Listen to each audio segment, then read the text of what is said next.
எடுத்து வாசிப்போம். கொலோசியர் புஸ்தகம் 3ஆம் அதிகாரம் 15ஆம் வசனம். கொலோசியர் 3வது அதிகாரம் 15வது வசனம். கொலோசியர் தேவ சமாதானம் உங்கள் இருதயங்களில் ஆளக் கடவது. இதற்கென்றே நீங்கள் ஒரே சரீரமாக அழைக்கப்பட்டீர்கள்.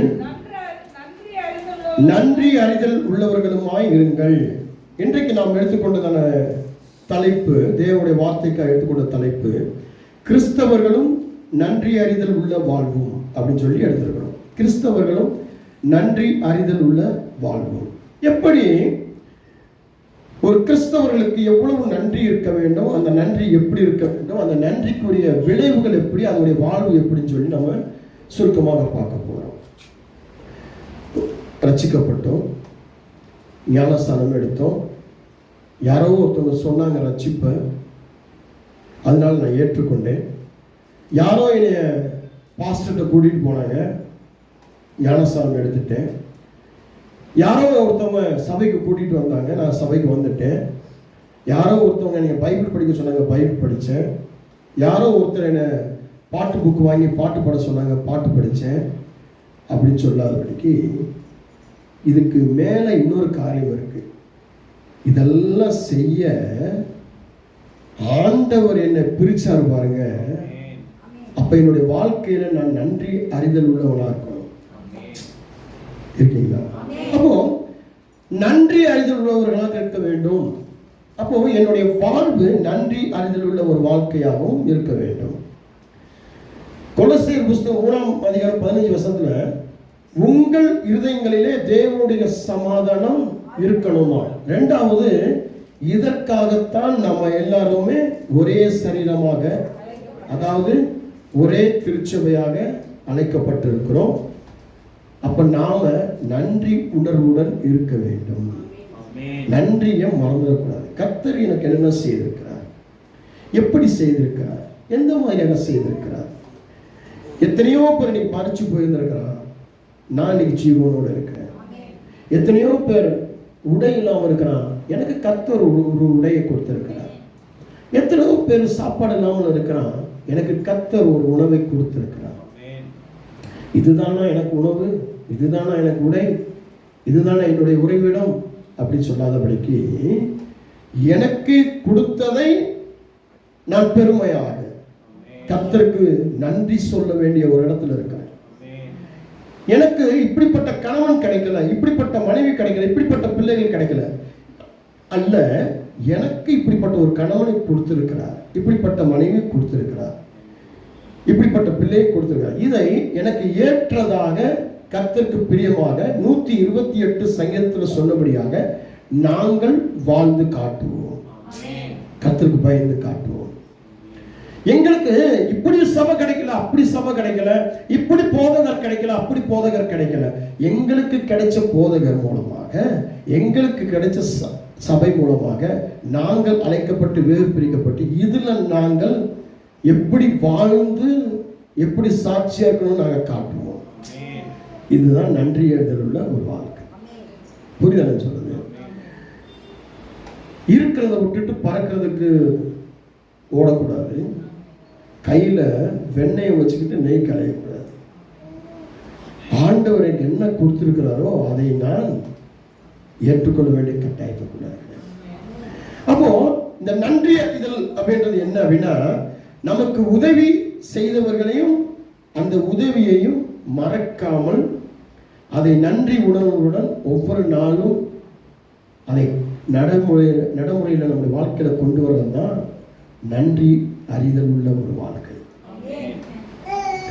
நைட்டு படுக்கிறேன், காலை எந்திரிக்கிறேன், நான் விழிக்கும் போது தேவனுக்கு நன்றி சொல்லணும். ஆண்டவரே, நல்ல நித்திரை கொடுத்து, சுகமான நித்திரை கொடுத்து, காலையில விழிக்க செய்திருக்கிறேன். எத்தனையோ பேர் இந்த காலை நேரத்தை விழிக்காமல் கண்மூடி இருக்கிறார், படுக்கையிலே உயிர் பிரிஞ்சிருக்கு. ஆனால் என்னைய உயிர் பிழைக்க செய்திருக்கு. இன்னொரு நாளை என் வாழ்க்கையில கூட்டி கொடுத்திருக்கு. எனக்கு ஒரு பிறந்த நாள், எனக்கு ஒரு திருமண நாள், ஒரு வருஷத்தை எனக்கு நீ கூட்டி கொடுத்திருக்கிறேன். நான் பயணம் செய்கிறேன், ஒரு ஊருக்கு போறேன், அந்த ஊருக்கு போய் திரும்ப நான் வந்திருக்கிறேன், கர்த்தருக்கு நன்றி சொல்லணும். தண்ணி குடிக்கும் போது கர்த்தருக்கு நன்றி சொல்லணும். சபைக்கு வரும்போது நன்றி சொல்லணும். சபை விட்டு போகும்போது நன்றி சொல்லணும். எனக்கு நல்ல சபையை கொடுத்தீங்க, நல்ல வார்த்தைகளை கொடுத்தீங்க, நல்ல சாட்சிகளை கொடுத்தீங்க, அந்த இடத்துல என்னை ஜீவனோடு நிற்க வச்சீங்க, நன்றி. வேலைக்கு போகிறோம், வேலைக்கு போகும்போது நன்றி ஜெபம் பண்ணி போனோம். இன்னைக்கு எத்தனையோ பேர் வேலை நம்ம கஷ்டப்படுறான். எனக்கு ஒரு நல்ல வேலை கொடுத்துருக்கீங்க, அந்த வேலையை நான் உண்மை உத்தமமாக இருக்கணும், ஞானமாக அறிவாக இருக்கணும், அந்த வேலையை சரியான முறையில் கை கொள்ளணும், உங்கள் கற்பனையின்படி வேலை செஞ்சு முடிச்ச பிறகு சொல்லணும், இன்னைக்கு வேலையில் கர்த்தர் கூட இருந்தீங்க, நல்லபடியாக நடத்தி கொடுத்தீங்க, ஒரு சாட்சியாக நடத்தி கொடுத்தீங்க, என் கூட இருந்த எல்லா அந்த கொலிக்ஸ்லையும் என்னை நல்ல ஒரு மகிமையாக நடத்துனீங்க, நான் பத்திரமா வர கிருபை செஞ்சீங்க. எனக்கு அப்படி வண்டி கிடைக்கல, எனக்கு இப்படி வண்டி கிடைக்கல, எனக்கு அப்படி வேலை இல்லை, எனக்கு இப்படி வேலை இல்லை, எனக்கு அப்படி குடும்பம் இல்லை, இப்படி தான் நிறைய நம்ம பேசிட்டு தெரியணுடைய நன்றி அறிதலோடு நம்முடைய வாழ்க்கை இருக்கா? அப்போ கிறிஸ்தவருக்கு நன்றி அறிதல் வேணுமானா முக்கியமாக வேணும், கண்டிப்பாக வேணும், நிச்சயமாக வேணும். இந்த நன்றி அறிதல் தான் நமக்கு வாழ்க்கையில் நம்ம ஜீவிக்கிறது நாளில் நமக்கு ஒரு முக்கியமான ஒரு காரியமாக இருக்கீங்களா? அப்போ இந்த நன்றி அறிதல் உள்ள வாழ்க்கை எப்படி இருக்கு அப்படின்னு சொல்லும்போது இது ஆவிக்குரிய ஆரோக்கிய வாழ்க்கையை குறிக்குது. This is a spiritually health life இருக்கு. ஆமென், ஹெல்த்தி லைஃப் இருக்கு. அப்போ இந்த ஆவிக்குரிய ஆரோக்கியமான வாழ்வு என் வாழ்க்கையில, இந்த கிறிஸ்தவ வாழ்க்கையில் இருந்தால் தான் நான் ஜெயத்தை பெற்றுக்கொள்ள முடியும். இல்லைன்னா கிறிஸ்தவ வாழ்க்கையை நம்ம தோற்று போயிடுவோம். ஏனென்றால் இன்னைக்கு நிறைய பாவங்கள் பெருகிடுச்சு, மீறுதல்கள் பெருகிடுச்சு, சாபங்கள் பெருகிடுச்சு, அக்கிரமங்கள் பெருகிடுச்சு. 25 வருஷத்துக்கு முன்பதாக இவ்வளவு டெக்னாலஜிஸ் கிடையாது. இன்னைக்கு டெக்னாலஜிஸ் வந்துடுச்சு.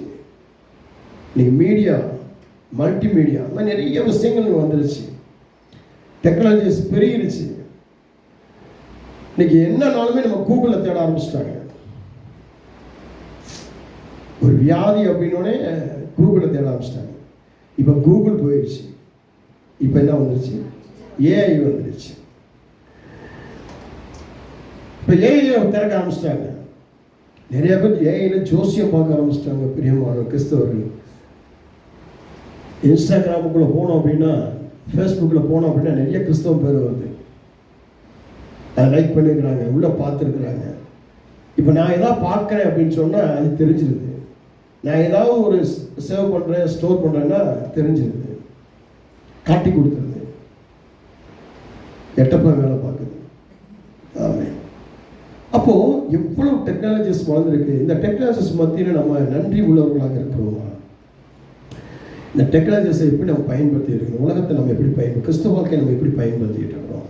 இதெல்லாம் நம்ம யோசிக்க வேண்டிய கட்டாயத்தில் இருக்கிறோம். இங்கே வாசிக்கும் போது ஒரே சரீரமாக அழைக்கப்பட்டீர்கள், நன்றி அறிதல் உள்ளவர்களுமாய் இருங்கள் அப்படின்னு. அப்போ நம்மளாம் ஒரே சரீரமாக, அதாவது ஒரே திருச்சபையாக அழைக்கப்பட்டிருக்கிறோம் அப்படின்றத நம்ம பார்க்கணும். அப்போ அந்த ஒரே திருச்சபையாக ஒரே சரீரமாக அழைக்கப்பட்ட நாம் ஒருவருக்கு ஒருவர் நன்றி உள்ளவர்களாக இருக்கோம். முதல்ல விசுவாசிகளுக்குள்ள ஒருத்தருக்கு ஒருத்தர் நன்றி அறிவுல, எனக்கு இந்த விசுவாசி செய்யலையே, எனக்கு கொடுக்கலையே, இதுக்கு எப்படி நன்றி செலுத்த முடியும்? கொடுத்து வாங்குறது தான் நன்றின்னு இருக்கீங்களா? எல்லாம் ஒரு சரீரமாக இருக்கும் பொழுது, எல்லாம் ஒரு சபைக்குள்ள இருக்கும் பொழுது, இங்கே அது வேற இது வேற கிடையாது. இது கண்ணுனா இது கை, இது கையினா இது கால், இது காலுனா இது மூளை, இது மூளைனா இது வாய், இது வாயினா இது பல்லு, இது காது. அப்போ இது எல்லாமே ஒவ்வொரு உறுப்புகள் வேற வேற இருந்தாலுமே, ஆனால் இது ஒரே சரீரமாக ஒரே சபையாக இருக்கிற அப்படின்னாலே நமக்குள்ள நன்றி அறிதல் உள்ளவர்களாக இருக்க வேண்டும். 103 சங்கீதம் 2வது வசனம் வாசிக்கும் பொழுது, சங்கீதம் 103 2 வசனத்தை வாசிங்க.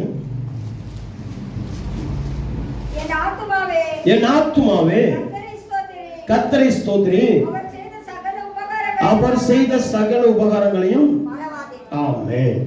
என் ஆத்துமாவே கர்த்தரை ஸ்தோத்திரம். அவர் செய்த சகல, அவர் செய்த உதவிகளை மறக்காமல் ஸ்தோத்திரம் பண்ணணும். ஆண்டவர் எனக்கு என்ன செஞ்சார்? இன்னைக்கு கிறிஸ்துவோட கேட்டோம்னா, சபை மக்கள் உங்களோட கேட்டோம்னா, என்ன ஆண்டவர் செஞ்சுட்டாரு, என்ன செஞ்சுட்டாரு அப்படின்னு. ஆண்டவர் என்ன செஞ்சிருக்கிறாரு?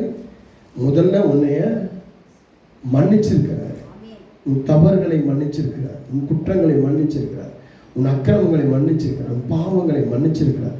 நீ தெரிஞ்சும் தெரியாமல், அறிஞ்சும் அறியாமல், புரிஞ்சும் புரியாமல், கீழ்ப்படியாமல், உணராமல், அவங்க சொன்னாங்க இவங்க சொன்னாங்கன்னு அலைக்கழிஞ்சு போய் அவஸ்தைப்பட்டு மறுபடியும் தேவசமூகத்தில் நிற்கும் போது மன்னிச்சு ஏற்றிருக்கிறாரு. அதே பெரிய உதவி தான். இந்த உதவியை விட வேற உதவி இல்லை. ரெண்டாவது ஆசீர்வதிச்சிருக்கிறார். ஆசீர்வாதம் எப்படி? ஒரு சாப்பாடு உனக்கு கொடுத்துருக்கிறார், இல்லைன்ற ஒரு சாப்பாடு கொடுத்துருக்கிறார், இல்லைன்ற உடைகளை கொடுத்துருக்கிறார், உன்னுடைய ஒவ்வொரு சின்ன சின்ன ஆசைகளையும் உனக்கு நிறைவேற்றி கொடுத்துருக்கிறார், சின்ன சின்ன விருப்பங்களையும் நிறைவேற்றி கொடுத்துருக்கிறார். உன்னை ஆசீர்வாதத்துக்கு உந்தி தள்ளியிருக்கிறார், உன்னை தூக்கி விட்டுருக்கிறார், அடுத்த லெவலுக்கு உன்னை தூக்கி எழுப்பியிருக்கிறார். இருக்கீங்களா? இதுதான் அவருடைய உபகாரம், அடுத்த லெவலுக்கு. அப்போ அவருக்கு நன்றி சொல்லக்கூடிய ஒரு இடத்துல நாம இருக்கிறோம். 107:1 எடுத்து வாசிங்க. அவரை துதிக்கணுமா? 107:1 வாசிங்க. சங்கீதம் 107:1. கர்த்தரை துதியுங்கள், அவர் நல்லவர், அவருடைய கிருபைக்காக நம்ம துதிக்கணுமா? அவருடைய கிருபைக்காக. அவருடைய கிருபை நமக்கு ரொம்ப முக்கியம். அவர் கிருபை இல்லைன்னா ஒண்ணுமே செய்ய முடியாது. அவர் கிருபை நம்ம என்ன செய்யுது, எப்படி தாங்குது, எப்படி நடத்துது அப்படின்னு சொல்லி பார்க்கும் பொழுது, நம்ம விழுந்திருக்கும் போது நம்மளை தாங்கி பிடிக்க அவருடைய கிருபை நமக்கு உதவி செய்யும். கிருபைனா சாதாரண காரியம் இல்லைங்க. இந்த வெயில் தாங்க முடியாம எத்தனை பேர் மறைச்சு போயிருக்கிறோம், எத்தனை பேர் இந்த ஹீட் ஸ்ட்ரோக்னு சொல்லி ஒன்று அட்டாக் ஆகி ஸ்ட்ரோக் ஆகிருக்கு.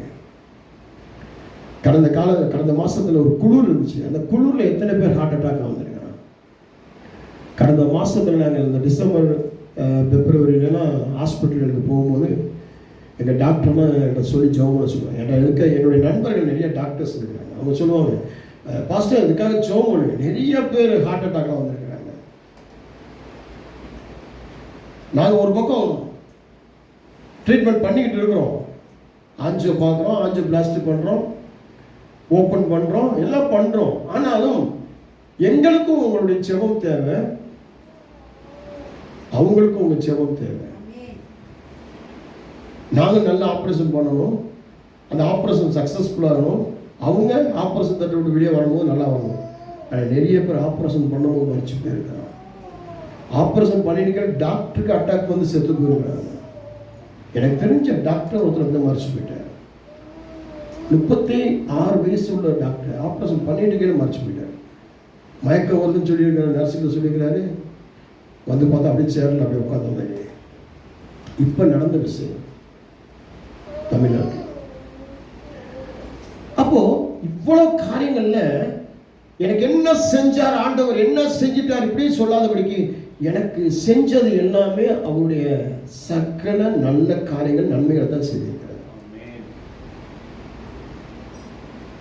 அதுக்காக ஒரு நாள் 24 மணி நேரம் ஒரு 5 நிமிஷம் அவருக்கான ஸ்தோத்திர வழிகள், துதி, பாட்டு இருக்கீங்களா? என்ன செஞ்சாலும் கேட்கவே கேட்காதீங்க. இன்னைக்கு புத்தியோடு இருக்கிறேன்னு சொன்னா, பலனோடு இருக்கிறேன்னு சொன்னா, ஜீவனோடு இருக்கிறேன்னு சொன்னா அவருடைய கிருபை தான். அதுக்கு நன்றி அதில் உள்ளவர்களாங்க. அப்போ இதை செஞ்சாருன்னா நான் என்ன செய்யணும்? இப்போ அதுக்கு ஒரு சில காரியங்களை குறித்து பார்ப்போம். இன்னைக்கு ஒரு முதல் பகுதியை நாம் பார்ப்போம். லூக்கா 17ஆம் அதிகாரம் 15ஆம் வசனம் எடுத்து ஒரு வாசிங்க. லூக்கா chapter 17 verses 15. Luke chapter 17 verses 15. அவர்களில் ஒருவன் தான் ஆரோக்கியமானதைக் கண்டு திரும்பி வந்து உரத்த சத்தத்தோடு தேவனை மகிமைப்படுத்தினார். ஆமென். இங்க இந்த லூக்கா 17ஆம் அதிகாரத்தை பார்க்கணும். இந்த 17ஆம் அதிகாரத்தில் 4 விஷயங்களை குறித்து பார்க்க முடியும். ஒன்று, 4 விதமான காரியங்களை குறித்து பார்க்க. ஒன்று, பாவ சோதனைகளை பார்க்க முடியும். 2வது, பாவ மன்னிப்பை பார்க்க முடியும். 3வது, விசுவாசத்தை பார்க்க முடியும். 4வது, கர்த்தருடைய ராஜ்யத்தை பார்க்க முடியும். இந்த லூக்கா 17ஆம் அதிகாரத்தை நீங்கள் முழுசாக வாசித்தீங்கன்னா 4 விஷயம் இருக்கும். இங்கே வந்து நோவா காலத்தில் நடந்த ஒரு எச்சரிக்கை இருக்கும். 2வது, மன்னிப்பை குறித்து இருக்கும். இருக்கீங்களா? அதுக்கு அடுத்தபடியாக கர்த்தருடைய ராஜ்யத்தை குறித்து பேசுகிறதை குறித்து பார்க்க முடியும். அதில் இருக்கிற விசுவாசத்தையும் பார்க்க முடியும். இந்த 4 விஷயத்தை பார்க்க முடியும். அந்த 4 விஷயத்தில் இது ஒரு விஷயத்தை பார்க்க முடியும். என்ன விஷயம்னா, நன்றி அறிதலை குறித்து பார்க்க முடியும். இந்த இடத்துல இயேசு கிறிஸ்து வந்து நடந்து போயிட்டு இருக்க ஒரு 10 குஷ்டரோகிகளை பார்க்கணும். ஒரு 10 லெப்ரசியை பார்க்கணும். இந்த 10 குஷ்டரோகிகள் ஆண்டவர்கிட்ட வராங்க, ஜெபம் பண்றாங்க. ஜெபம் பண்ண உடனே 10 பேருக்கு குணமாகுது. ஆண்டவர் சொல்லும்போது என்ன சொல்றாரு, நீங்க இங்கிருந்து போகும்போது எடுத்து வாசிங்க, 8 வாசிங்க, அவங்களுக்கு தெரியும். நீ எனக்கு சாப்பாடு ஆயத்தம் பண்ணி அறை கட்டிக்கொண்டு நான் போஜனம் பண்ணும் அளவும் எனக்கு ஊழியம் செய். அதற்கு பின் நீ புசித்து குடிக்கலாம் என்று சரி அவனுக்கு சொல்லுவான் அல்லவா. தான் கட்டளையிட்டவைகளை அந்த வேலைக்காரன் செய்ததற்காக அவனுக்கு உபச்சாரம் செய்வானோ? அப்படி செய்ய மாட்டானே. அப்படியே நீங்களும் உங்களுக்கு கட்டளையிடப்பட்ட யாவற்றையும் செய்த பின்பு நாங்கள் பிரயோஜனமான ஊழியக்காரர் செய்ய வேண்டிய கடமையை மாத்திரம் செய்தோம் என்று சொல்லுங்கள் என்றார். பின்பு அவர் எருசலேமுக்கு பிரயாணம் பண்ணுகையில் அவர் சமாரியா கலிலேயா என்னும் நாடுகளின் வழியாக நடந்து போனார். அவர் கிராமத்தில் பிரவேசித்த போது குஷ்டரோகமுள்ள மனுஷர் 10 பேர் அவருக்கு எதிராக வந்து தூரத்திலே நின்று, இயேசு ஐயரே, எங்களுக்கு இரங்கும் என்று சத்தமிட்டார்கள். அவர்களை அவர் பார்த்து நீங்கள் போய் ஆசாரியர்களுக்கு உங்களை காண்பீங்கள் என்றார். அந்தபடி அவர்கள் போகையில் சுத்தமானார்கள். அவர்கள் ஒருவன் தான் ஆரோக்கியமானதை கண்டு திரும்பி வந்து உரத்த சத்தத்தோடு தேவனை மகிமைப்படுத்தி. அப்போ இந்த இடத்துல பார்க்கும்போது 10 பேருக்கு சுகம் கொடுக்குறாங்க. இந்த 10 பேருக்கு சொன்ன விஷயம் என்ன? நீங்க போய் ஆசிரியர்களை பாருங்க, பாஸ்டரை பாருங்க. பாஸ்டரை எதுக்கு பார்க்கணும்? பாஸ்டர் எதுக்கு? நமக்கு நம்மளே ஜெபம் பண்றோம், நம்மளே பைபிள் படிக்கிறோம், நமக்குள்ளே ஆண்டவர் பேசுறாரு, நமக்குள்ளே தரிசனம் வருது. எதுக்கு பாஸ்டர்? பாஸ்டர் சொன்னது எதுக்கு கேட்கணும்? இங்க என்ன சொல்ல வர ஆண்டவர்? முதல்ல சொல்லும்போது என்ன சொல்றாரு? தான் கட்டளையிட்டவைகளை அந்த வேலைக்காரன் செய்ததற்காக அவனுக்கு உபச்சாரம் செய்வானோ? அப்படி செய்ய மாட்டானே. அப்படி நீங்களும் உங்களுக்கு கட்டளையிட்ட யாவற்றையும் செய்த பின்பு நாங்கள் அப்பிரயோஜனமான ஊழியக்காரர் செய்ய வேண்டிய கடமை, அந்த பிரயோஜனமான ஊழியக்காரர் செய்ய வேண்டிய ஒரு கடமை. அப்போ ஊழியக்காரராகிய நாங்கள் செய்ய வேண்டிய ஒரு கடமையை கர்த்தர் எதிர்பார்க்கிறார். நான் வந்து ஹிந்துஸ்தான் லிமிடெட்ல சேல்ஸ் ரெப்ரசன்டேட்டிவ் இருந்தேன். அப்போ தமிழ்நாட்டில் இந்த ராமநாதபுரம்னு ஒரு ஏரியா இருக்கும். ராமநாதபுரம் பக்கத்தில் நான் போய் கடைகளுக்கு நான் வந்து என்ன பண்ணேன், இந்த ஹோல்சேல் கடைகள் மட்டும்தான் எனக்கு கொடுக்கப்பட்ட வேலை. சின்ன கடைகள்லாம் வந்து எனக்கு டிஎஸ்ஆர்னு ஒருத்தர் இருப்பார். நான் வந்து சேல்ஸ் ரெப்ரசன்டேட்டிவ், கம்பெனிலேருந்து அனுப்பப்பட்ட சேல்ஸ் ரெப்ரசன்டேட்டிவ். நான் வந்து ஹோல்சேல் கடைகளை மட்டும் பார்த்து ஆர்டர் எடுத்து என்னுடைய ஆர்டர் ஃபார்மை, அந்த கால்ஸ் நோட் எடுத்து என்ன பண்ணிடுவேன், என்னுடைய டீலர்கிட்ட கொடுத்துருவேன். எனக்கு அசிஸ்டன்ட் டிஎஸ்ஆர்னு இருப்பான், டீலர்ஸ் ரெப்ரசன்டேட்டிவ்னு ஒருத்தர் இருப்பான். அவன் பில் போட்டு நான் சொன்ன ஆர்டர் அவன் கொடுக்கணும். அப்படி கொடுக்கும்போது என்ன ஆகி போச்சுன்னா, ஒருத்தன் வந்து எனக்கு டைரெக்டாக எனக்கு ஜாமான் கொடுங்க, இவன் நான் பண்ணிட்டேன் கொடுத்துட்டான். இப்போ இந்த கடைக்காரங்க வந்து கேட்குறாங்க, நீங்கள் நேரடியாக அவங்கள்ட்ட கொடுத்துட்டீங்கன்னா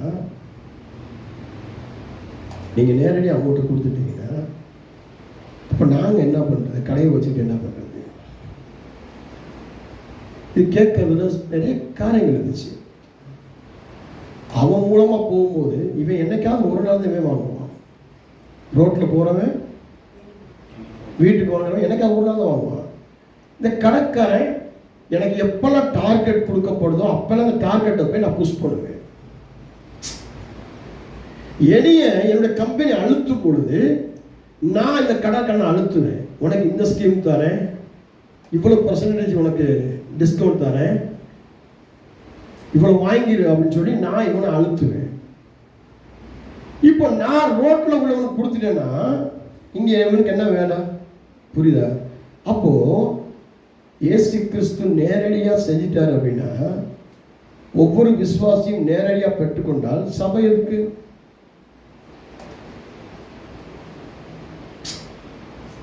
கேட்கறது கொஞ்சம் கசப்பாக தான் இருக்கும், கொஞ்சம் கசப்பாக தான் இருக்கும். அப்போ நமக்கு சேல்ஸ் ரெப்ரசன்டேட்டிவ் தேவை. சரி தவறு உணர்த்துறதுக்கு ஒரு ஆள் தேவை. இங்கே சொல்லப்பட்டிருக்கு, தான் கட்டளையிட்டவைகளை அந்த வேலைக்காரன் செய்திருக்கார். அப்போ ஆண்டவர் கட்டளையிட்டதை செய்யறதுக்கு தான் இந்த ஊழியக்காரன். இதெல்லாம் புரியணும். சில விஷயங்களை உங்களுக்கு நான் சொல்லிக்கிட்டு இருக்கேன். எதுக்கு நன்றி உள்ளவர்களாக இருக்கணும் அப்படின்னு, நன்றி உள்ள வாழ்க்கையாக இருக்கணும். நானே கூகுளில் தேடி ஏஐட்ட கேட்டு பைபிள் படிச்சுட்டு போகிறேன் அப்படின்றத விட பிரசங்கத்தில் சில விளக்கம் உங்களுக்கு புரிஞ்சுக்க முடியும். இப்போ நான் நீங்கள் சாட்சி சொல்லும்போது சொன்னீங்கல்ல, ஊழியக்காரன் ஜெபத்தில் சொன்னார், ஊழியக்காரங்க ஜெபத்தில் சொன்னாங்க, நாங்கள் டாக்டர்கிட்ட போனோம், இப்படி நடந்துச்சு. விஷயம் புரிஞ்சா? நானே உட்காந்து ஜெபம் பண்ணேன், ஆண்டவர் தரிசனம் கொடுத்ததுக்கும் வித்தியாசம் இருக்கா? அப்ப நான் என்பதற்கும் நாம் என்பதற்கும் வித்தியாசம் இருக்கு. அப்ப நான் என்பது தனிமை, நாம் என்பது. அப்போ இந்த நன்றி அறிவுள்ளவர்களாக இருக்க வேண்டியது என்ன? தேவ சமாதானம் உங்களை ஆளக்கடுவது, இதற்காக அழைக்கப்பட்டிருக்கிற ஒரே சரீரமாக. அப்ப நம்ம யாரு? ஒரே சரீரம், ஒரே சபை. இங்க சிறியவன் பெரியவன், சின்னவன் பெரியவன், படிச்சவன் படிக்கிறவன், பணக்காரன், இதெல்லாம் கிடையாது. இங்க ஒரே சரீரமாக, ஒரே திருச்சபையாக, நன்றி அறிதல் உள்ளவர்களாக தேவ சமாதானத்துக்குள்ள நம்ம அழைக்கப்பட்டிருக்கிறோம், வேறு பிரிக்கப்பட்டிருக்கிறோம். இப்போ இவர் சொல்றாரு, எனக்கு சித்தம் உண்டு, நீ சுத்தமாவ, ஆனா நீ ஆசாரியர்கிட்ட போ. ஆசாரியர்கிட்ட போயிட்டு வராங்க. போன பிறகு என்ன ஆகுதுங்க? பின்பு அவர் எருசலேமுக்கு பிரயாணம் பண்ணுகையில், அவர் சமாரியாவுக்கு கலிலேயா நாட்டுக்கு படிங்க. பின்பு அவர் எருசலேமுக்கு பிரயாணம் பண்ணுகையில் அவர் சமாரியா கலிலேயா என்ற நாடுகள் வழியாக நடந்து போனார். சரி. அவர் ஒரு கிராமத்தில் பிரவேசித்த போது குஷ்டரோகமுள்ள மனுஷர் 10 பேர் அவருக்கு எதிராக வந்து தூரத்திலே நின்று, இயேசு ஐயரே, எங்களுக்கு இரங்கும் என்று சத்தமிட்டார்கள். அவர்களை அவர் பார்த்து, நீங்கள் போய் ஆசாரியருக்கு உங்களை காண்பியுங்கள் என்றார். அந்தபடி அவர்கள் போகையில் சுத்தமானார்கள். அவர்களில் ஒருவன் தான் ஆரோக்கியமானதை கண்டு திரும்பி வந்து உரத்த சத்தத்தோடு தேவனை மகிமைப்படுத்தி அவருடைய பாதத்தருகே முகக்குப்புற விழுந்து அவருக்கு ஸ்தோத்திரம் செலுத்தினான். அவன் சமாரியனாய் இருந்தான். அப்போ இந்த சுத்தமானவங்க சொல்லும் போது என்ன சொல்ற ஆண்டவர் அப்படின்னு சொல்லி பார்க்கும் பொழுது, போய் ஆசாரியர்களை பார்த்து அங்கே சாட்சி சொல்லுங்கள். அங்க தேவனுடைய சமூகத்துல, தேவனுடைய சபையில சாட்சி சொல்லணும்ல, மற்றவங்களுக்கெல்லாம் போய் சொல்லுங்க அப்படின்னு சொல்றாங்க. இப்போ 9 பேரை காணும். அதுக்கு அடுத்த வருஷத்துல பார்க்கும்போது எங்கே அவர்கள் எல்லாம்? நீ ஒருத்தன் தான் வந்திருக்கிற, யார் வந்திருக்கிறா அப்படின்னு பார்க்கும்போது சமாரியன் இனத்தை சேர்ந்தவன் வந்திருக்கிறான். இந்த சமாரியன் ஒருவன் மாத்திரமே திரும்பி வந்திருக்கிறான். இந்த சமாரியன் யார் அப்படின்னு சொல்லி பார்க்கும்போது, கிறிஸ்துவுக்கு முன்பு ஒரு 10வது வருஷத்துல வாழ்ந்த ஒரு இன மக்கள். இந்த பண்டைய கால இஸ்ரவேலிலிருந்து பிரித்தெடுக்கப்பட்ட, யூதர்களிலிருந்து பிரித்தெடுக்கப்பட்டவர்கள், யூதர்களால் புறக்கணிக்கப்பட்ட, தள்ளப்பட்ட ஒரு மக்கள். இவங்க கொஞ்சம் பேர் தான், கொஞ்சம் அந்த இனத்தார்கள் கொஞ்சம் பேர் தான். இவங்களுக்கு என்ன பேர் அப்படின்னா உதவி செய்கிறவர்கள் அப்படின்னு அர்த்தம். உதவி செய்கிறவர்கள் அப்படின்னு அர்த்தம் இந்த சமாரியர்கள். அப்போ இவங்க வந்து என்ன செய்யறாங்க அப்படின்னு சொல்லி பார்க்கும்போது, என்ன செய்யப்பட்டிருக்காரு அப்படின்னு சொல்லி பார்க்கும்போது, ஆண்டவருடைய பாதத்துல உட்கார்ந்து முகம் குப்பர் விழுந்து அவருக்கு ஸ்தோத்திரம் செலுத்தி ஆண்டவர் மகிமைப்படுத்துறாங்க. இருக்கீங்களா? 10 பேர் சோமானா 9 பேர் ஓடிட்டா ஒருத்தன் தான் சபை ஆரம்பிக்கும் போது 500 பேருக்கு மேல சபையில நன்மையை பெற்றவர்கள் பல லட்சங்கள் பேர். ஆனால் சாட்சி சொன்னவர்கள் ஊழியக்காரன் மூலமாக இயேசு கிறிஸ்து செய்த அற்புதத்தை சாட்சியாக சொன்னவர்கள் ஒரு சிலர். யார் வாயிலாவது பாஸ்டர் சொன்னார், இன்னைக்கு தான் அந்த வார்த்தையை நான் கேட்டிருக்கிறேன் சபையில் இத்தனை வருஷத்துல உங்க வாயில, பாஸ்டர் கடந்த நாளில் ஜெபம் பண்ணி சொன்னார், பாஸ்டர் வாலிப பிள்ளைகளுக்காக ஜெபம் பண்ணார், பாஸ்டர் சொன்னது நடந்துச்சுன்னு 2-3 பேர் அது பாருங்க. இந்த வார்த்தை நான் எடுத்துட்டு வரேன், அதுக்கு ஏற்ற ஒரு சாட்சியம். அது வரைக்கும் யார் வாயிலையும் பாஸ்டர்னு கூப்பிட முடியாது. என்ன சொல்லு சொல்லுங்க, இப்படிதான் நீங்க பேசுறீங்க ஒழிய என்னங்க பாஸ்டர். பாஸ்டர்களுக்கு கொடுக்கப்பட்ட காரியம் என்ன? ஆண்டவர் அதிகாரங்களை ஊழியக்கார்ட்ட கொடுத்துருக்கிறாரு. அதுக்காகத்தான் ஒரு சபையாக அழைக்கப்பட்டிருக்கிறோம். இங்கே எல்லாருமே ஒன்றாக தேவ சமாதானம். அப்போ நாம எல்லாமே நன்றி அறிதல் உள்ளவர்களாக இருக்க வேண்டும். அப்போ 10 பேருக்கு சுகம் கிடைச்சிச்சு, 9 பேர் ஓடி போயிட்டான். ஒருத்தன் யார்? அந்த ஒருத்தன் யூதர்களிடத்து பிரித்து எடுக்கப்பட்டவன், தள்ளப்பட்டவன், மதிக்க கூடாமல் இருந்தவன். இவன் கர்த்தரை ஏற்றுக்கொண்டான். இன்னைக்கு அவனுக்கு பேர் என்ன? உதவி செய்கிறவன். அவனுக்கு ஒரு தேசமே இருக்கு, சமாரிய தேசம் என்ற ஒரு தேசத்தை கர்த்தர் ஆயத்தம் பண்ணி வைத்தார். இவனை கர்த்தர் பைபிள்ல இவனை ஒரு உயர்வான இடத்துல வச்சிருக்கிறார். அந்த சமாரிய பெண் அந்த கிணற்று ஓரத்தில் கிணற்று தண்ணி பிடிக்கும் போது, தண்ணி குடின்னு சொல்லி வாங்கி குடிக்கும் போது சொல்றாங்க, நாங்கள் ஒதுக்கப்பட்டவர்களே, கீழ் இனத்தை சேர்ந்தவர்களே. ஆண்டவர் சொல்றார். அந்த இடத்துலையும் ஒரு விசுவாசத்தை சாட்சி சொல்றதை குறித்து பார்க்கணும். யோவான் 4ஆம் அதிகாரத்தில். அப்போ இங்க பிரிக்கப்பட்டவன் ஒன்று கிறிஸ்துவுக்காக மட்டுமே பிரிக்கப்பட்டவன் என்ற ஒரு எண்ணம் நமக்குள்ள வேணும். ஹலோ, நான் யாரு? கிறிஸ்துவுக்காக மட்டுமே பிரிக்கப்பட்டிருக்கிறேன், கிறிஸ்துவுக்காக மட்டுமே நான் தெரிந்து கொள்ளப்பட்டிருக்கிறேன். அப்ப நான் எப்படி இருக்கணும்னா நன்றி அறிதல் உள்ளவனாக இருக்க வேண்டும். அப்ப நன்றி அறிதல் எப்படிப்பட்டது? லூக்கா 6ஆம் அதிகாரம் 45ஆம் வசனத்தை வாசிக்கும் பொழுது, லூக் சாப்டர் 6 verses 45. நல்ல மனுஷன் நல்ல மனுஷன் தன்னுடைய நல்ல இருதயமாகிய, நல்ல கவனமா பாருங்க, ஒரு மனுஷன் தன் இருதயமாகிய நல்ல பொக்கிஷத்திலிருந்து நல்லதை எடுத்து காட்டுகிறான். பொல்லாத மனுஷன் தன் இருதயமாகிய பொல்லாத பொக்கிஷத்திலிருந்து பொல்லாததை எடுத்து காட்டுகிறான். இருதயத்தின் நிறைவினால் அவனவன் வாய் பேசும். அப்ப என்னுடைய இருதயம் எதனால நிறையப்பட வேண்டும்? இப்ப வாசிப்போமா? ஒரு சங்கீத புஸ்தகத்தை எடுத்துக்கிறோம். சங்கீதத்தை திருப்பிக்கோங்க. சங்கீதத்தில் ஒரு வசனம், நல்ல ஒரு வசனம் இருக்கும், எடுத்துக்கோங்க, வாசிங்க. நான் சொல்ற வசனத்தை வாசிங்க. 45வது சங்கீதம் முதல் வசனத்தை ஒருத்தர் வாசிங்க.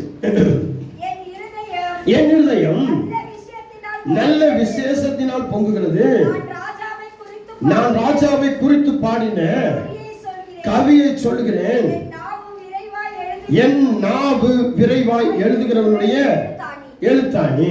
ஆமென். அப்போ என்னுடைய இதயம் நல்ல விசேஷத்தினால் பொங்க வேண்டும் என்று சொன்னால் என் இதயத்தில் நல்ல எண்ணங்கள், நல்ல சிந்தனைகள், நல்ல யோசனைகள் இருக்கணும். அப்பதான் என் வாயில நல்லதை எடுத்து நான் பேச முடியும். நான் பார்க்கறதெல்லாம் வேற மாதிரி யோசித்து, வேற மாதிரி கற்பனை பண்ணி, பாஸ்டருக்கு விரோதமாக, விசுவாசிக்கு விரோதமாக, கணவனுக்கு விரோதமாக, மனைவிக்கு விரோதமாக, சகோதரனுக்கு விரோதமாக நானே ஒரு காரியத்தை யோசித்து, நானே ஒரு காரியங்களை கிரியேட் பண்ணி வச்சுக்கிட்டு, இப்படி இருக்கலாமோ அப்படி இருக்கலாமோ அப்படி யோசித்து இருந்தா இது பொல்லாத மனுஷன், பொல்லாத காரியமாயிரும். என் இருதயம் பொல்லாததான் நிரம்பிடும். அப்ப என் வாய், என் இதயத்திலிருந்து எடுக்கும் போது என் வாயில பொல்லாத காரியமாயிரும். நம்பிக்கை இழந்திருக்கும், விசுவாசம் இழந்திருக்கும், நன்றி பலி இருக்கு. எதுக்கு நன்றி செய்யணும்? நான் எதுக்கு நன்றி சொல்லணும்? நான் காணிக்க கொடுத்தேன், அவர் செஞ்சாரு. நான் சாட்சி சொன்னேன், நான் வந்தேன் சர்ச்சில் ஒரு வேலை பார்த்தேன், செஞ்சாரு. இல்லை, அதுக்கு மேல ஒரு காரியத்தை கர்த்தர் எனக்கு செய்து வச்சிருக்கிறார். அதுக்கு மேல எலியாவை முறுமுறுத்தவர்கள் பல பேர், எலியாவை திட்டினவர்கள் பல பேர், எலியாவை ரொம்ப வேதனைப்படுத்தி பேசுறவர்கள் ரொம்ப நிறைய பேர். ஆனால் அவருடைய நாட்களிலே கர்த்தருக்கு பயந்து காரியங்கள் நடப்பித்தார். கர்த்தர் சொன்னதை செய்து முடித்தார். எவ்வளவு அவமானங்கள் மத்தியில் பயந்து ஓடினார். கேரியா தாட்டண்டிகளை போய் உட்கார்ந்தார். அங்க மத்தியில இருந்து அவர் பேசுறார், என் ஜீவனை எடுத்துக்கொள்ளும். வேதனை, அவ்வளவு வேதனை, துக்கம். ஜெசபேல் ஆவி, இந்த எசபேலுடைய ஸ்பிரிட் என்ன ஆயிடுச்சு, ஜனங்களை அவருக்கு விரோதமா திருப்பி விட்டுருச்சு. இன்னைக்கு திருச்சபையில கூட அப்படிதான், ஒரு விசுவாசிக்கு விரோதமாக, ஊழியக்காரனுக்கு விரோதமாக பேச, ஏதோ கடமைக்கு வந்துட்டு போறோம், ஏதோ போறோம் அப்படின்ற மாதிரி இருக்கும். அதான் ஆரம்பிக்கும் போது ஆரம்பிச்சேன், நாம் எதற்காக அழைக்கப்பட்டிருக்கிற ஒரே சரீரமாக, தேவ சமாதானம் ஆளும்படியாக, ஒரே சரீரமாக. அப்ப நமக்குள்ள என்ன இருக்கணும், நன்றி அறிதல் இருக்கணும். நான் வந்த இனத்தை பெற்றுக்கொண்டேன் இன்னைக்கு இல்லை, இன்னைக்கு நான் ஒரு பாதுகாப்பை பெற்றுக்கொண்டேன், ஒரு நல்ல விசேஷத்தை பெற்றுக்கொண்டேன், என் இதயம் நல்ல விசேஷத்தை பெற்றுக்கொண்டேன்.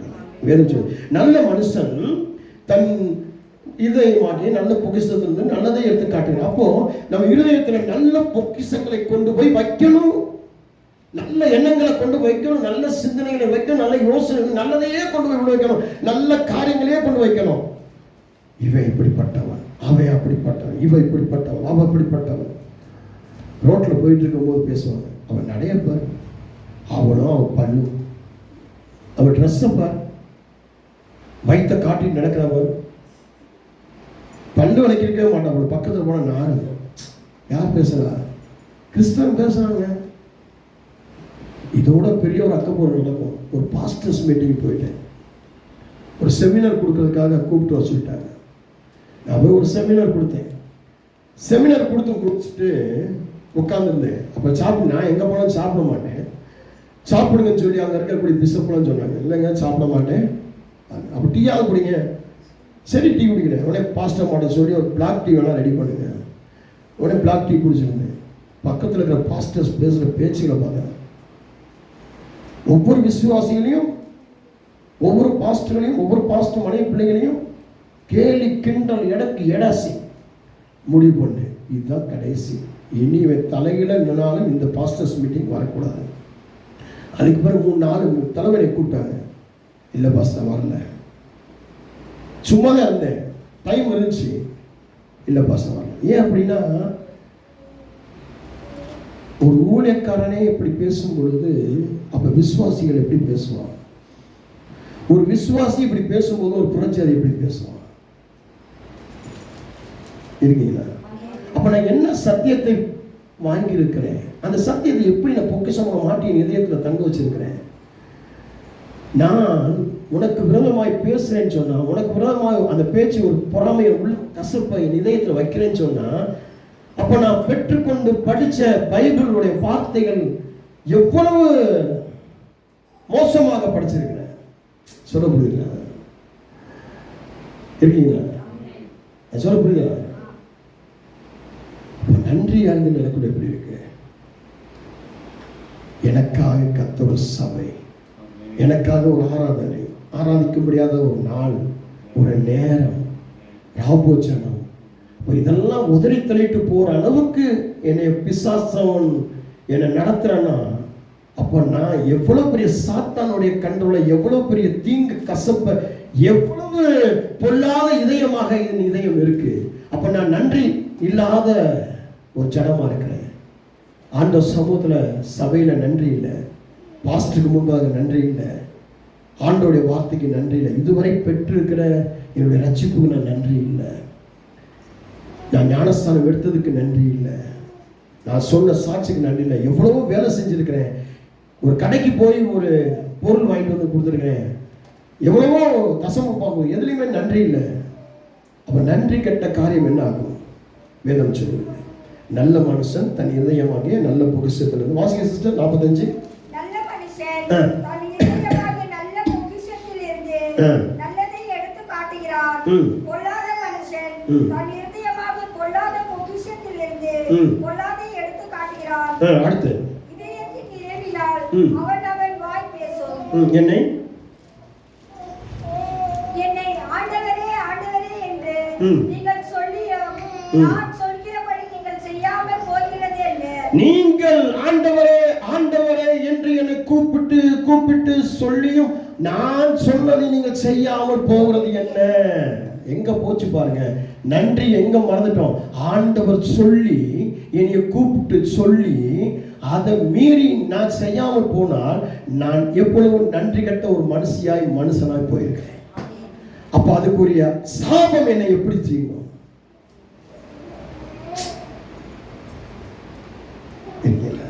என் தகப்பனார் சொல்லுவாரு, நீ 1000 செஞ்சு பிரயோஜனம் இல்லை,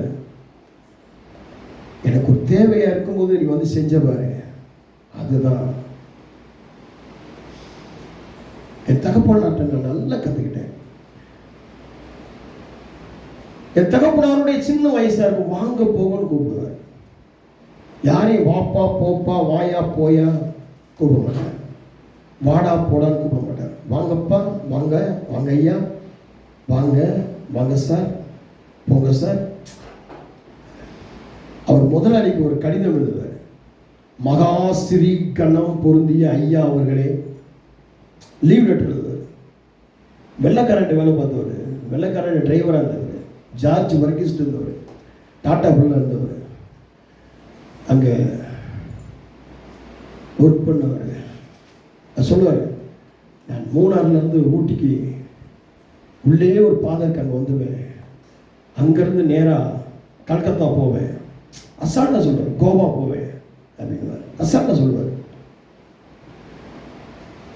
என்னென்ன கார் ஓட்டிருக்கிறேன்னு சொல்லுவார். ஃபுட்பால் பிளேயரு, அவருடைய நிறைய நன்றி சொல்லுவார். கடைக்கு போவார், ஜாமான் வாங்குவார், தேங்க்ஸ் அப்படின்னாரு. அதுதான் நானும் ஃபாலோ பண்ணிக்கிட்டு இருக்கிறேன். நான் ரொம்ப தேங்க்ஸ் சொல்லுவேன். சின்னவங்க பெரியவங்கள தேங்க்ஸ். பஸ்ஸில் போயிட்டு இருப்போம், டிக்கெட் வாங்குவார், டிக்கெட் கண்டக்டர் தேங்க்ஸ். இறங்கி போகும்போது டிரைவர்கிட்ட தேங்க்ஸுங்க அப்படின்னு. இன்னைக்கும் நான் அதை ஃபாலோ பண்ணிக்கிட்டு இருக்கிறேன். இறங்கி போய் டிரைவர்கிட்ட தேங்க்ஸ் அப்படின்னு போடுவேன். எங்கள் அப்பா சொல்லி கொடுத்தது. எனக்கு அப்போ தெரியாது தேங்க்ஸோடைய பவர் தெரியாது. நான் பைபிள் காலேஜில் பைபிள் படிக்கும்பொழுது முத பிடிஹெச் படிக்கும்போது நன்றி அறிதல் உள்ளவர்களை குறித்து பார்க்கும்போது தியானிக்கும் பொழுது, ஓ இதைத்தான் என் தகப்பனார் செய்கிறாரோ. அது வரைக்கும் நான் என் தகப்பனார் ஃபாலோ பண்ணிட்டு இருக்கேன் நினைச்சிருங்க. இல்லை, அவர் என் தகப்பன் தேவனை ஃபாலோ பண்ணிட்டு இருக்கிறாரு, நான் இவரை ஃபாலோ பண்ணுறேன். அப்போது நீங்கள் ஒரு ஊழியக்காரன் மூலமாக வரும்பொழுது இந்த ஊழியக்காரன் ஃபாலோ பண்ணுற காரியங்களை ஃபாலோ பண்ணும்போது நம்ம பரலோகத்துக்கு போயிடுவோம். இருக்கீங்களா? அப்போ நல்ல பொக்கிஷத்தை என் இதயத்தில் கொண்டு போய் வைக்க வேண்டியது நான். அப்போ நல்ல பொக்கிஷத்துலேருந்து நல்ல வார்த்தைகள், நல்ல காரியங்களை எடுக்கிறது, நல்ல விசேஷங்கள் எடுக்கணும். யாரை பற்றியும் கோல் சொல்றது, வம்பு வழக்கு சொல்றதுல எல்லாம் குறை கண்டுபிடிச்சி, சொல்றதுல எல்லாம் வம்பு வளர்த்துக்கிட்டு, சொல்றதுல எல்லாம் வாக்குவாதம் பண்ணிக்கிட்டு, என்னையத்தான் சொல்றாங்க, என்னையத்தான் காட்டுறாங்க, என்னையத்தான் சொல்லி சொல்லி சொல்லி சொல்லி வச்சு சாத்தான் நிறைய எப்பவுமே நான் இயேசு கிறிஸ்து ராபோஜனம் கொடுக்கும்போது காட்டி கொடுக்குறவன் இங்க கூட இருக்கிறான் அப்படின்னும் போது எல்லாரும் நானா யூதா சொல்லுவான், நானும் விசுவாசம் எப்பயுமே அப்படிதான். நானா இருக்கணும். இந்த இடத்துல நானா இருக்கக்கூடாது. இந்த இடத்துல நல்ல விசேஷத்தை என் இதயத்தில் கொண்டு வைக்கணும். நான் எங்கேருந்து போகும்போது ஒரு நல்ல மனுஷனா, ஒரு நல்ல மனுஷன், நல்ல ஒரு விசுவாசம், நல்ல தேவ பிள்ளையா என் புருஷனுக்கு, என்னுடைய கணவனுக்கு, என்னுடைய மனைவிக்கு, என்னுடைய பிள்ளைகளுக்கு, என்னுடைய வேலைக்கு, என்னுடைய வியாபாரத்துக்கு, என்னுடைய படிப்புக்கு, என்னுடைய பட்டணத்துக்கு, என்னுடைய எல்லைக்கு என்னை ஒரு பிரயோஜனமான ஒரு காரியக்காரனாக, ஒரு நன்றி உள்ளவனாக என்னை மாற்றி கொண்டு போகணும். இந்த மாதிரி தான் இருக்கணும் முடியாது. இன்னைக்கு ஏன் தான் சபைக்கு போகணும், போனதுக்கு அங்கே குத்து விழுந்துச்சு, அந்த பேச்சு விழுந்துச்சு, என்னையத்தான் பயன் பண்ணி பின் பண்ணி எனக்கு தான் அந்த வார்த்தை எடுத்துக்கோ, எனக்கு தான் அந்த வார்த்தை நான் மாறணும் அப்படி எடுத்துக்கோ. இதை விட்டு விட்டு உள்ளே கொண்டு போய் பொல்லாதவைகளை கொண்டு போய் நிரப்பக்கூடாது, பொல்லாதவைகளை வச்சுக்கவே கூடாது. இருக்கீங்களா? அந்த வேதம் சொல்லுது, இங்கே வாசிக்கும் பொழுது ஆண்டவரே ஆண்டவரே என்று நீங்கள் சொல்லியும் நான் சொல்லுகிறபடி நீ செய்யாமல் போகிறது.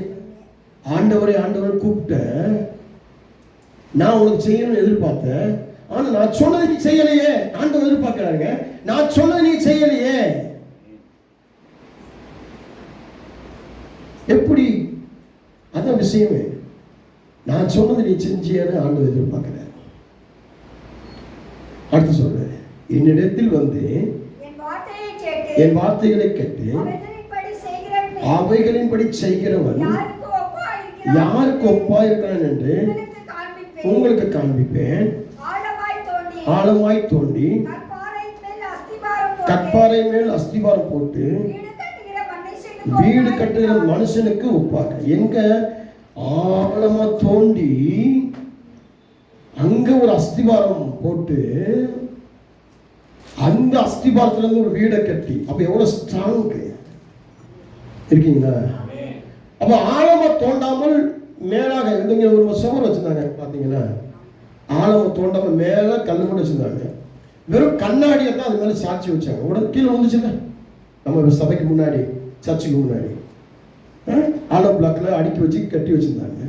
சிமெண்ட் போட்டு தான் கட்டி, சிமெண்ட் கல்லு தான், கண்ணாடிகளை தான் சாட்சி வச்சிருந்தாங்க. கண்ணாடியோட வெயிட் தாங்க முடியாம அந்த ஆலோ பிளாக் சவரு கீழே வந்துருச்சு. கடந்த வாரத்துக்கு முந்தின வாரம் இருக்கீங்களா? அப்போ ஆழமா, இப்ப நம்ம எங்க இருக்கிறோம்? அண்டர் கிரவுண்ட்ல இருக்கிறோம். இந்த அண்டர் கிரவுண்ட் எப்படி இருக்கு?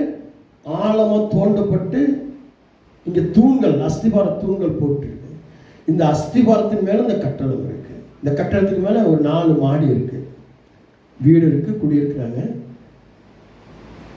ஜிம் இருக்கு, ஃபோன் கடை இருக்கு, மேலே இப்படி பெரிய நிறைய காரியங்கள் இருக்கு, வணிக காரியங்கள்.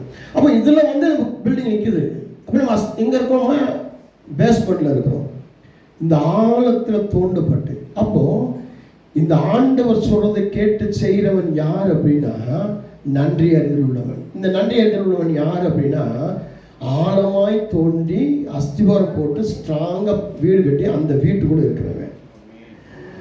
அப்ப நன்றி அறிதல் இல்லாதவர்கள், ஆண்டவர் பேச்சு கேட்காமல் போனவர்கள், அவங்க யாரு? அஸ்திவாரம் இல்லாமல் கட்டடங்களை கட்டி லேசா ஒரு காற்று மழை வந்தவன இடிஞ்சி, வாசிங்க சிஸ்டர் வசந்த, பெரும் வெள்ளம் வந்து பெரும் வெள்ளம் வந்து நீரோட்டம் அந்த வீட்டின் மேல் மோதியும் அது அசைக்கப்படாமல் போகிறது. ஏனென்றால் சரி,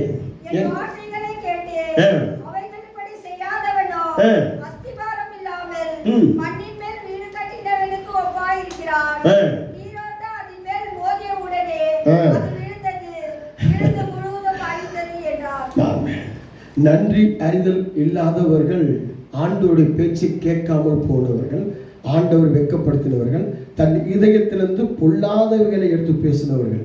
அப்ப அவங்க வாழ்க்கை அசைந்து போகிறதா இருக்கிறது, சபிக்கப்பட்டதா இருக்கிறது, அழிந்து போகக்கூடியதா இருக்கிறது. இதுக்கு தான் உங்களை நன்றி அறிதல் உள்ளவங்களா இருங்க. இதுக்காக தான் அழைக்கப்பட்டிருக்கிறோம், இதுக்காக தான் வேறு பிரிக்கப்பட்டிருக்கோம். இதுதான் தேவ சமாதானம் நம்ம ஆளணும். உலக சமாதானத்துக்காக ஓடாதீங்க. உலக சமாதானம் கொஞ்ச நேரம். எங்க வீட்டு பக்கத்துல மனைவி வந்து ஏற்ற வீட்டில் வேலை செய்யறாங்க, கணவன் வந்து ஆட்டோ ஓட்டுறாரு. எங்க வீட்டுக்கு மேல இருக்கக்கூடிய அந்த சின்ன பையனை ஸ்கூலுக்கு கொண்டு போய் விட்டுட்டு வந்திருந்தாரு. இப்ப ஸ்கூல் லீவ் ஆயிடுச்சு, இப்ப சம்மர் கேம்ப் போயிட்டு இருக்கான்.